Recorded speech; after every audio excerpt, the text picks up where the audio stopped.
The flight attendant's voice cut through the cabin like a blade as the plane climbed above the clouds, and in that moment, a tired single father with calloused hands and a janitor's badge clipped to his belt felt his entire life shrinking into the narrow aisle where he stood, being told, politely but firmly, that he did not belong in first class.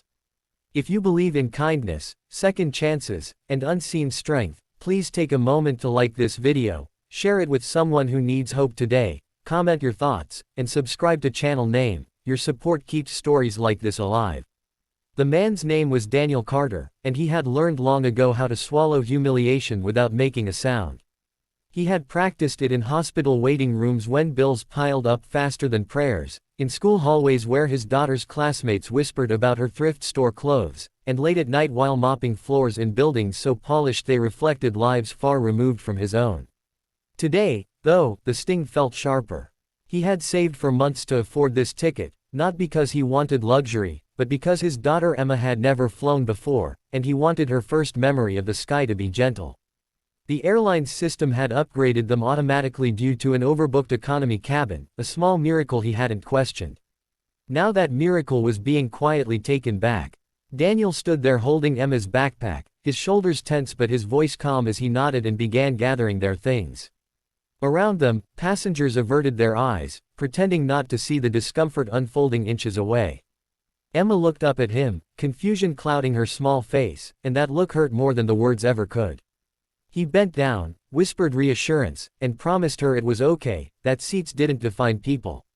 Still, as they moved toward the back of the plane, the weight of old memories pressed down on him. Memories of orders barked without explanation, of being judged by appearance instead of character. The plane settled into its climb, engines humming steadily, while Daniel helped Emma buckle in. Economy class felt tighter, louder, more restless. He smiled anyway, brushing her hair back and pointing out the cotton-like clouds through the window. Inside, though, something churned. Not anger, he had let go of that years ago, but a quiet sadness that came from being misunderstood too often. He had worn many uniforms in his life, and the one people saw now, a janitor's faded jacket, was the only one they seemed to believe. As the seatbelt sign clicked off, Daniel shifted slightly, and the sleeve of his jacket slid up his forearm. The ink beneath it was old but unmistakable, a small trident, weathered by time, etched into skin that had seen deserts, oceans, and nights where survival depended on absolute trust. He didn't notice when the pilot stepped out of the cockpit, stretching his legs before returning to his duties. He didn't notice the double take, or the way the pilot's steps slowed as his eyes locked onto that tattoo. The pilot froze. Years of training had taught him to stay composed in chaos, but this was different. That symbol was not a fashion statement or a souvenir. It was a mark earned through pain, endurance, and sacrifice that few could imagine and even fewer survived. The pilot's mind raced through memories of his brother, a man who had worn the same mark and never came home. Without thinking, he turned sharply and walked back toward first class, his expression unreadable. Minutes later, the flight attendant returned, her demeanor completely changed. Her voice trembled slightly as she addressed Daniel, asking him to follow her. Passengers watched again, curiosity buzzing, as Daniel rose slowly, his protective instincts flaring. He squeezed Emma's hand, unsure what awaited him now, and followed. They stopped near the cockpit. The pilot stood there, eyes steady but shining with something deeper than authority, recognition. He extended his hand, not as a superior, but as someone acknowledging a shared, unspoken bond.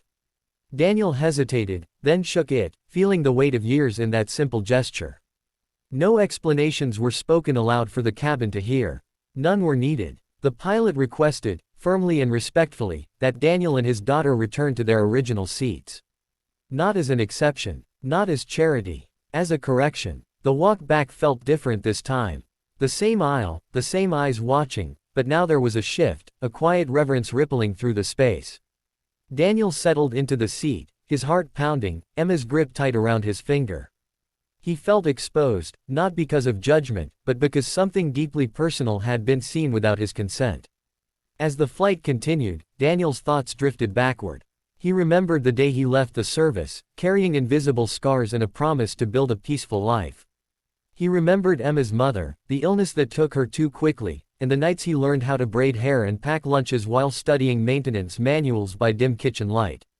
He remembered choosing a janitor's job because it offered stability, because it kept him close to home, because dignity, to him, was found in providing, no matter the title. The pilot returned once more, this time kneeling slightly to Emma's level, thanking her father for his service in a way that felt genuine, not ceremonial. Emma beamed, pride blooming where confusion had been. In that moment, Daniel saw something shift inside her, a realization that strength didn't always look loud, that heroes sometimes carried mops instead of medals. The rest of the flight passed in a soft blur. Meals were served, clouds parted and reformed, and Daniel allowed himself, for the first time in years, to simply sit without bracing for the next blow.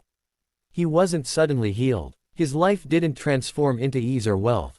But something subtle had changed. He felt seen. When the plane landed, passengers filed out, some offering quiet nods, others warm smiles. Daniel took them as they were, without clinging to them. Outside the terminal, sunlight spilled across the tarmac, and Emma tugged his sleeve, asking if they could fly again someday. He laughed softly and said maybe. What mattered wasn't the seat or the recognition. It was the reminder that worth isn't erased by time or circumstance.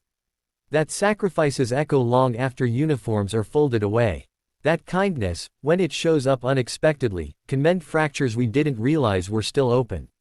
Before this story ends, I have a special request. Please comment the word respect below if you believe that true strength is often hidden in plain sight. And if this story touched your heart, if it reminded you to look twice at the quiet people around you, please like this video, share it, and leave a comment to support channel name. Your engagement helps these stories reach others who need them, and together, we keep compassion alive.